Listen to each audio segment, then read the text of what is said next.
આવતીકાલે ગુજરાતના રાજકારણમાં નવા જૂની થઈ શકે તે પ્રકારની માહિતી પ્રાપ્ત થઈ રહી છે. આમ આદમી પાર્ટી છોડ્યા બાદ રાજુ કરપડા કયા પક્ષમાં સામેલ થશે તે સવાલો લોકોના મનમાં રમી રહ્યો છે. કોઈ કહી રહ્યું છે ભારતીય જનતા પાર્ટીમાં સામેલ થશે, તો કોઈ કહી રહ્યું છે કે રાજુ કરપડા કોંગ્રેસમાં જશે. આ બધી ચર્ચાઓની વચ્ચે રાજુ કરપડા જેલમાંથી છૂટ્યા બાદ ગોપાલ ઇટાલિયા આમ આદમી પાર્ટીના ધારાસભ્ય પર પ્રહાર કરે છે અને કહી દે છે કે હું આમ આદમી પાર્ટી સાથે નથી, કારણ કે આંતરિક વિખવાદ અને ગોપાલ ઇટાલિયા તમામ નેતાઓને પરેશાન કરે છે અને ખેડૂતોને રાજનીતિનું રમકડું બનાવીને બેઠા છે. આ બધી ચર્ચાઓ બાદ રાજુ કરપડા કોઈ પાર્ટી સાથે જોડાયા નહીં અને હાલ રાજુ કરપડા ઇન્ડિપેન્ડન્ટ ખેડૂતો માટે લડી રહ્યા છે તેવું કરી રહ્યા છે. રાત્રિ સભાઓને સંબોધી રહ્યા છે અને ગામે ગામ ફરી રહ્યા છે. રાજુ કરપડાનું કહેવું છે કે તેઓ ખેડૂતો માટે લડતા રહેશે અને ખેડૂતોની પાર્ટીમાં રહેશે. હવે રાજુ કરપડા ને લઈ એક મહત્વની વિગતો એ સામે આવી છે કે આવતીકાલે રાજુ કરપડા અતિ મહત્વની જાહેરાત કરવા માટે જઈ રહ્યા છે અને રાજુ કરપડાએ પત્રકારોને આ સંદેશ આપી દીધો છે. વિગતે વાત કરીએ રાજુ કરપડાના મામલે, આવતીકાલે શું ગુજરાતના રાજકારણમાં થવા જઈ રહ્યું છે તે મામલે. નમસ્કાર, હું છું તુષાર બસિયા, આપ જોઈ રહ્યા છો સોમાન. ગુજરાતના રાજકારણમાં લાંબા સમયથી ચર્ચાઓ ચાલી રહી હતી અને ચર્ચાઓના કેન્દ્રમાં રહ્યા છે રાજુ કરપડા.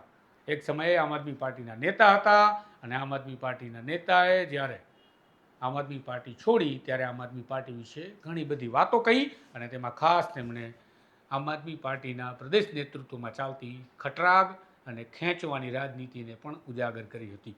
રાજુ કરપડા હવે આમ આદમી પાર્ટીના નેતાના કહેવા પ્રમાણે, અને આ નેતાઓ તો તારીખો પણ જાહેર કરવા લાગ્યા હતા કે રાજુ કરપડા લખી લેજો, આ તારીખે ભારતીય જનતા પાર્ટીમાં સામેલ થશે અને તેમણે 20 ફેબ્રુઆરી તારીખ આપી હતી. પરંતુ આજે 10 માર્ચ આવી ગઈ છે, રાજુ કરપડા કોઈ પાર્ટીમાં નથી. ભારતીય જનતા પાર્ટીમાં જશે તે વાતોની વચ્ચે રાજુ કરપડા એકવાર જરૂર પકડાઈ ગયા ગુપ્ત મિટિંગ કરતા, પરંતુ એ નેતા હતા કોંગ્રેસના ગુજરાતના અધ્યક્ષ અમિત ચાવડા.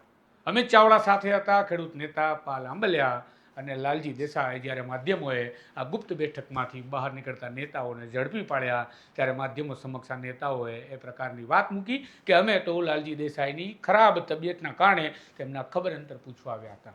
પરંતુ સવાલ ત્યારે પણ સોમાને કર્યો હતો કે આ ગુપ્ત રાજકીય બેઠક હતી, કારણ કે જો લાલજી દેસાઈના ખબર અંતર પૂછવા માટે આ નેતાઓ ગયા હોય મિત્રતાના દાવે, તો આ લાલજી દેસાઈ જે બીમાર હતા એ જમીન પર 1-2 માળ ઉતરી અને ગાડીમાં સી ઓફ કરવા માટે નેતાઓને શા માટે આવે? આવી તો કેવી બીમારી કે નેતાઓને સી ઓફ કરવા માટે પણ દર્દી બહાર આવી શકે? આ સવાલોની વચ્ચે હવે રાજુ કરપડા ક્યાં જશે તેની ચર્ચાઓમાં લોકો પાગલ થઈ રહ્યા છે અને લોકો ગોટે ચડી ગયા છે. ત્યારે આજે રાજુ કરપડાએ જ તમામ માધ્યમોને એક સંદેશ આપ્યો છે, મેસેજ મોકલ્યો છે અને મેસેજમાં તેમણે જણાવ્યું છે આવતીકાલે 11 માર્ચના રોજ અમદાવાદ ખાતે તેઓ એક પત્રકાર પરિષદ સંબોધિત કરી અને એક મહત્વની જાહેરાત કરવા જઈ રહ્યા છે. આ જાહેરાતની સંભાવનાઓ જોઈએ તો બની શકે કે રાજુ કરપડા આવતીકાલે ભારતીય જનતા પાર્ટીમાં જોડાવાની જાહેરાત કરી શકે. આવતીકાલે રાજુ કરપડા કોંગ્રેસમાં જોડાવાની શરૂઆત અમે કરવા જઈ રહ્યા છે તેવું સમાચાર આપી શકે, અથવા તો રાજુ કરપડા સ્વતંત્ર રીતે ખેડૂતો માટે લડવાનું જે વાત કરી રહ્યા હતા એ વાતની લઈ કોઈક નવી જાહેરાત કરી શકે.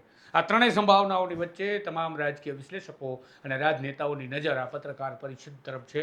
સાથે પત્રકારો પણ વિચારે ચડ્યા છે કે રાજુ કરપડા આવતીકાલે શું કરશે. રાજુ કરપડા જે કંઈ પણ કરશે એ ચોક્કસથી ગુજરાતના રાજકારણને અસર પહોંચાડશે. ગુજરાતના રાજકારણમાં નવા જૂનીના એંધાણ છે, એટલા માટે જ તો આપણે કહ્યું શરૂઆતમાં.